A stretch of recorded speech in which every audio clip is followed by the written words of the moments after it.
গল্পকথন by Kallol chapter 2-তে আমাদের আজকের নিবেদন আশাপূর্ণা দেবীর লেখা অন্য ঘরে। শেষ অবধি অভিভাবকদের হাতে আত্মসমর্পণ করতেই হলো। বিপত্নিক ছেলেকে কেউ বিধবা মেয়ের মতো শুধু সজল সহানুভূতি দেখিয়ে ছেড়ে দেয় না। তাকে আবার নতুন জালে জড়িয়ে দিতে না পারা পর্যন্ত ওপরওয়ালাদের বিবেক বাগ মানে না। অবশ্যই বিশেষ করে সুকোমলদের মতো কম বয়সীদের কথা বলছি, যারা সত্যি সহানুভূতির পাত্র, যারা দুদিনও সংসার করতে পারেনি, যার তরুণী বধূ এতটুকু একটু চিহ্ন রেখে যায়নি। দ্বিতীয়বার বিয়ের প্রস্তাবে যথারীতি প্রথম দিকে খুবই আপত্তি করেছিল সুকোমল, কিন্তু শেষ অবধি সে আপত্তি টিকল না। হয়তো নিজের মধ্যেই ক্রমশ ভাঙা খুঁটি আঁকড়ে বসে থাকবার জোর সে খুঁজে পাচ্ছিল না বলে। এবারে বিয়ের প্রধান ঘটকিনী বড় মাসি। বোধ করি মেয়েটি তাঁর শ্বশুর বাড়ির তরফের। তা বড় মাসি বুদ্ধিমতী, টুক করে একবার সম্মতি আদায় করে নিয়েই তিনি যবনিকার অন্তরালে চলে গেছেন এবং সেখানে বসে নিঃশব্দ ব্যাপারটাকে এগিয়ে নিয়ে যাচ্ছেন। মা পিসিমাও নীরব, কারণ আগের বউয়ের জন্যে মন তাদের আজও ব্যথাতুর। নেহাতি ছেলের মুখ চেয়ে এ কাজে প্রবৃত্ত হওয়া, নইলে সে বউয়ের মুখ ভোলবার নয়। তারা যা করছেন নিঃশব্দেই করছেন। কিন্তু পিস্তিত বোন সাবিত্রী এসে যেন সুকোমলের নিস্তব্ধ শান্তি তছনছ করে দিল। সাবিত্রী এ বাড়িতেই মানুষ হয়েছে, এই বাড়িতে তার অপ্রতিহত প্রতাপ। আগের বউকে সে দেখেনি, স্বামীর সঙ্গে বিদেশে ঘুরছিল, এবারে সুবিধে করে এসেছে। যাকে দেখেনি তার জন্যে শোক হবার কথা নয়। তাছাড়া তার মতে দ্বিতীয়াকে যে গ্রহণ করতে চলেছে, প্রথমার জন্যে শোক করাটা তার পক্ষে ধ্যাসটাম। আশা মাত্রই সুকোমলকে সে প্রথম সম্ভাষণ করল। ও কমলদা, বড্ড যে ফাঁকি দিয়েছিলে সেবার, দেখলে তোমার বিয়ের নেমন্তন্ন না খেয়ে ছাড়লাম না। সুকোমল গম্ভীরভাবে বললে, কখন এলে? 6 ঘন্টা। কাল বিয়ে, তুমি আজও আপিসে যাচ্ছ তা কি জানি? ভাবলাম 10 দিন থেকে ছুটি নিয়ে বসে আছো। ভুল ধারণাটা ভেঙেছে তাহলে? তা তো ভাঙল। যাক, কালো যাবে না তো? বলে হিহি করে হেসে উঠল সাবিত্রী। পিসিমা আড়ালে মেয়েকে তিরস্কার করলেন। ওর সামনে বিয়ে নিয়ে অত হাসি ঠাট্টা করছিস কেন বাপু? ওর মন টন ভালো নেই। সাবিত্রীর চরম অবজ্ঞার বহিঃপ্রকাশ স্বরূপ ঠোঁট উল্টে বলে, মন ভালো নেই, আরও কত শুনব? আবার যখন টোপর মাথায় দিতে পারছে। সে কথা বলে খোঁটা দিতে পারিস না বাচ্চা, এই বয়স থেকে কি সন্ন্যাসী হয়ে থাকবে? তা বলে আমি ওসব তাবলের ধার ধারি না। আমি সেবার কমলদার বিয়েতে আমোদ করতে পাইনি, এবার চুটিয়ে আমোদ করব। চায়ের পেয়ালাটা ঠক করে টেবিলে বসিয়ে দিয়েই সাবিত্রী ভুরু কুঁচকে বলে, এখনও টেবিলে তোমার প্রথমাকে ফুলের মালা পরিয়ে বসিয়ে রেখেছ? এটা কিন্তু ঠিক করছো না কমলদা। ছেলেবেলায় ওর বাচালতার জন্যে ঢের গাঁটটা মেরেছে সুকোমল, কিন্তু এখন এঁটে উঠতে পারে না। জীবনের পরিণতির দিক দিয়ে সুকোমলের চাইতে অনেক ওপরে উঠে গেছে সাবিত্রী। অবস্থাতেও উঠে গেছে অনেকটা। অফিসারের স্ত্রী প্রায় সমবয়সী পিস্তুত বোনের বাচালতা সহ্য করা ছাড়া উপায় নেই। কমলকে চুপ করে থাকতে দেখে সাবিত্রী আবার বলে, চুপ করে রইলে যে? এ ছবি এখানে রাখা চলবে না। চকিতে একবার ছবির দিকে দৃষ্টিপাত করে সুকোমল গম্ভীরভাবে বলে, কেন? ওর আবার কেন কি? পুরনো প্রিয়ার স্মৃতি আঁকড়ে বসে থাকা তোমার নবাগতা সহ্য করবে কেন? সহ্য করবে না? মানুষ তার সমস্ত পুরনো স্মৃতি মুছে ফেলুক, এই কি তোমরা মেয়েরা চাও? এক্ষেত্রে অন্তত তুমি যে আগের বইয়ের ছবির গলায় রোজ ফুলের মালা ঝোলাবে আর সে বেচারা পুটপুট করে তাই দেখবে, তা চলবে না। হিংসায় বুক ফেটে মরে যাবে? যাবি তো 100 বার। যাবে না কেন তাই বলো। তাছাড়া এ ছবি রাখবেই বা কেন? ওর সামনে তুমি নতুন বউকে। তর্কে তোর সঙ্গে আমি কখনো জিতিনি, কারণ যুক্তির বেলায় তোর নেই।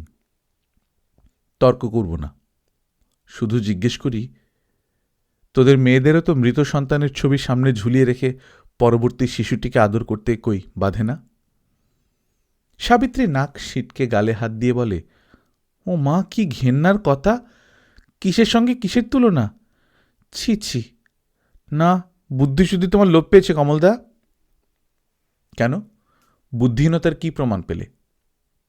আমার মতে স্ত্রী গেলে দ্বিতীয়বার স্ত্রী গ্রহণ যত গর্হিত, তার চাইতে ঢের বেশি গর্হিত সন্তান গেলে আবার সন্তান আবাহন।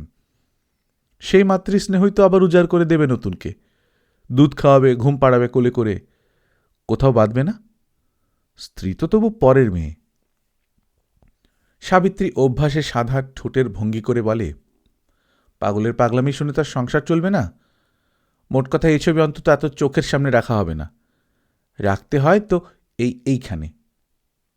টপ করে ছবিটা তুলে নিয়ে দরজার মাথায় একটা ব্র্যাকেটে তুলে রেখে সাবিত্রী বলে, দেখো এখন ছোট গিন্নি এখান থেকেও নির্বাসন দেয় কিনা। যাক, তোমার আলমারির চাবিটা একবার দাও তো। ড্রয়ার থেকে চাবিটা বার করে দিতে গিয়ে সুকোমল সন্দিগ্ধভাবে বলে, কি হবে? দরকার আছে, দাও না। শুনি না দরকারটা কি। ডাকাতি করব। শুনলাম নাকি অধিবাসীর তত্ত্ব দিতে 6খানা মোটে শাড়ি এসেছে। তা হবে। আহা, কিছু জানেন না, কচি খোকাটি। বলি, তোমারই না হয় সেকেন্ড এডিশন, তার তো নয়। তাছাড়া আমি তত্ত্ব সাজাব। আরও কিছু কাপড় দেওয়ায় যদি বিধি হয় তো দাওগে। কি চাও? টাকা কত চাই? সাবিত্রী বলে, কেন, আবার মেলা কতগুলো টাকা খরচ করে একগাদা শাড়ি কেনার দরকার কি? শুনলাম সে বউয়ের 3 ভাগ শাড়ি আন করেই আছে, সেগুলো দিতে দোষ কি? চায়ের পেয়ালা ধরা হাতটা কি কেঁপে উঠল বুকের সঙ্গে সঙ্গে। সাবধানে ওটাকে নামিয়ে রেখে সুকোমল সাবিত্রীর বেপরোয়া মুখের দিকে তাকিয়ে বলে, দোষগুণের কথা থাক, বাজারে আর শাড়ি মিলবে না এমন তো নয়। তা ওগুলো নিয়ে তুমি করবে কি? সে তো এসে পড়বেই। এখন তবু সৌষ্ঠব করে 4টি সাজিয়ে দেওয়া যেত। ওগুলো পড়তেই হয় এমন কোনো আইন আছে? জানি না, না পড়ে ছাড়বে। সাবিত্রী এবার রেগে উঠে দাঁড়ায়। তর্ক সে ভালোবাসে, তর্কের গন্ধ পেলে রক্ষে নেই, কিন্তু এরকম ঠান্ডা প্রতিবাদে ওর গায়ে জ্বালা ধরে। তাই উঠে যাবার সময় 2 হাত উল্টে বলে যায়, আমার আর কি, ওরকম দুঃখীর মতো তত্ত্ব সাজাতে পারবো না, সাজাবো না। চুকে গেল ল্যাঠা, মামি নিজেই সাজাক। সাবিত্রী চলে যাবার পর অনেকক্ষণ সেই শূন্যতার দিকে তাকিয়ে থাকে সুকোমল। সব মেয়ে কি এইরকম অসার, ফাঁকা? সাধনাও কি এই মেয়েই ছিল? শুধু স্বল্প অবসরে টের পাওয়া যায়নি? তা হতে পারে না। নিজের মনকে দৃঢ় করে সুকোমল, সে সম্ভব নয়। সব মেয়ে যদি এমনি অসার হতো, পুরুষ জাতি তাকে সহ্য করত কি করে? সাবিত্রীর স্বামী অতীন্দ্রবাবুর জন্যে করুণা হয় সুকোমলের। যে চাবি সাবিত্রীর হাতে দিতে গিয়ে দেয়নি, সেই চাবির রিংটা রাত্রে বার করল সুকোমল, অনেক রাত্রে। বাড়ির সবাই যখন আগামী দিনের সমস্ত গোছগাছ করে রেখে ক্লান্ত হয়ে ঘুমিয়েছে। এ চাবি সাধনার গায়ের গয়নাগুলির সঙ্গে পাঠিয়ে দিয়েছিলেন সাধনার মা। সব কিছুই দিয়ে দিয়েছিলেন তিনি। একটা নাতি নাতনি হয়নি যে তার স্বার্থে কিছু আগলাবেন। সুস্থ মেয়েকে নিয়ে গিয়েছিলেন আদর করে, সে মেয়েকে আর ফেরত দিতে পারেননি বলে জামাইকে আর সে অবধি মুখ দেখাননি তিনি। সাধনার বাবার দেওয়া আলমারি, ওপরের 2টো তাক বোঝাই সাধনার জিনিস, নিচের দিকে সুকোমলের। এইভাবেই গুছিয়ে রেখে গিয়েছিল সাধনা। নিজের প্রয়োজনে মাঝে মাঝে খুলতে হয়, কিন্তু ওপরের তাকে কোনোদিন হাত ঠেকায়নি সুকোমল। যেমন আছে থাক, সাধনার গোছানো। কোনো সময়ই খুলবে না ভেবে একবার নিজের জামাকাপড় বার করে নেবার ব্যবস্থা করেছিল, কিন্তু বার করে নিতে কেমন মায়া হল। মনে হলো অলক্ষ্যে বসে সাধনা ম্লান সুরে বলছে, আমি তো বাধ্য হয়ে তোমার সঙ্গ হতে বিচ্ছিন্ন হয়ে আছি, ওগুলোকে আর আলাদা করছো কেন? আমরা যে দুজনে একদিন একত্রিত ছিলাম, সে স্মৃতি ওদের মধ্যে থাক না। আলাদা করা হয়নি। আজ ধীরে ধীরে আলমারিটা খুলল সুকোমল। গভীর রাতে ঘরের দরজায় খিল এঁটে এই আরশি বসানো চমৎকার আলমারিটা ঘরের জায়গা জুড়ে থাকবে, আর ঘরের ঘরণী সেটা ব্যবহার করতে পাবে না, এ হয়তো হবে না। কে জানে, হয়তো এসেই সে সর্বগ্রাসী দখল শুরু করে দেবে। কে জানে সে সাবিত্রীর মতোই মনোবৃত্তিওয়ালা মেয়ে কিনা। সাবিত্রী ভয় ধরিয়ে দিয়েছে। তার চাইতে সরানো থাক সব। মনের নিভৃত গোপনের ছবির মতোই লুকোনো থাক সাধনার অনেক আকাঙ্ক্ষার বস্তুগুলি। কত শাড়ি, কত জামা, কত অসংখ্য টুকিটাকি। নববিবাহিতার অপর্যাপ্ত সঞ্চয়ের ওপরও জমা হয়েছে পিত্রালয়ের আর শ্বশুরালয়ের 2 বছরের আদরের উপহার। পুজোয়, শীতে, রথে, দোলে, নববর্ষে, জন্মদিনে, কারণে অকারণে। 2 বছরে আর কটি বা পড়ে শেষ করেছিল।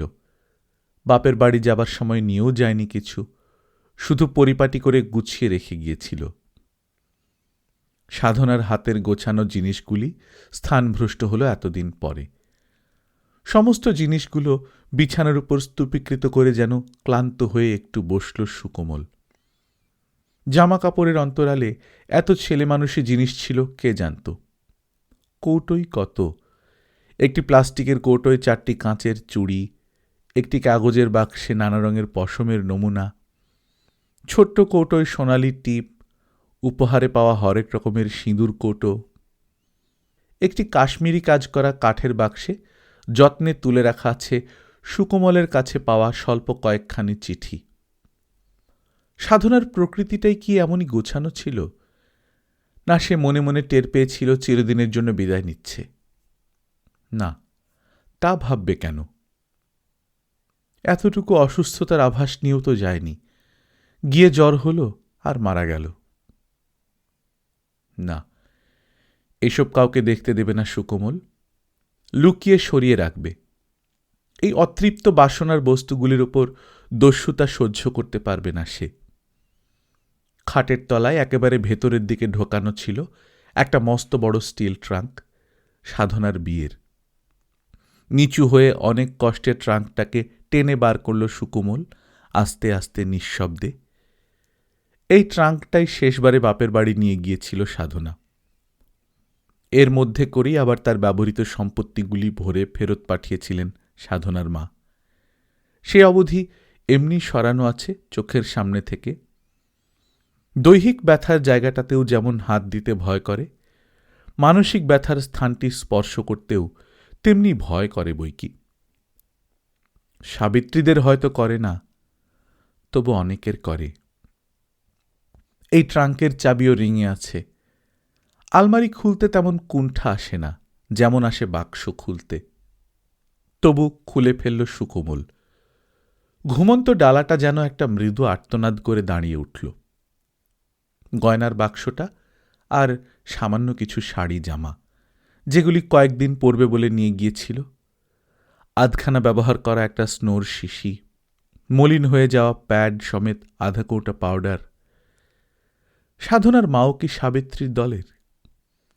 চোখের সামনে থেকে সমস্ত চিহ্ন নিশ্চিহ্ন করে ফেলতে চেয়েছিলেন, নাকি অকস্মাৎ আঘাতে দিশেহারা মাতৃহৃদয় ভেবেছিল সুকোমলের কাছে জিম্মা করে দিলেই বুঝি সব ঠিক থাকবে? ট্রাঙ্কের জিনিসগুলো বার করে ফেলে আবার একটি একটি করে সব গুছিয়ে তুলল সুকোমল। গুছিয়ে তুলল আলমারি থেকে বার করা সেই স্তূপীকৃত ভার। দরজার মাথায় তুলে রাখা ফটোখানা নামিয়ে নিয়ে তুলে রাখল কাপড়ের ভাঁজের মধ্যে।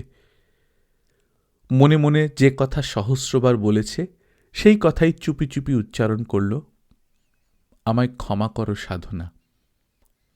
ডালা বন্ধ হতে চায় না, আস্তে আস্তে হাতের চাপ দিয়ে বন্ধ করল ডালা।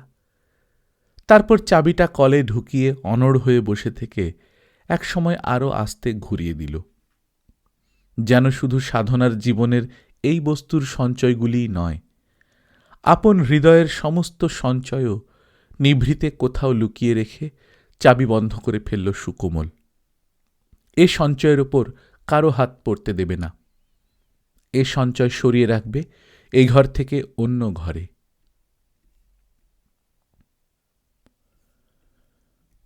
গল্পকথন বাই কল্লোল চ্যাপ্টার 2তে শুনছিলেন আশাপূর্ণা দেবীর লেখা অন্য ঘরে। আমরা নিয়মিত গল্প পাঠ করে শোনাচ্ছি। আপনারা যারা প্রথমবার মতো শুনছেন কাইন্ডলি সাবস্ক্রাইব করে নেবেন। গল্প পাঠ ভালো লাগলে বন্ধুদের সঙ্গে শেয়ার করবেন। নিজে ভালো থাকবেন, আশপাশের লোকজনকে ভালো রাখবেন। টাটা।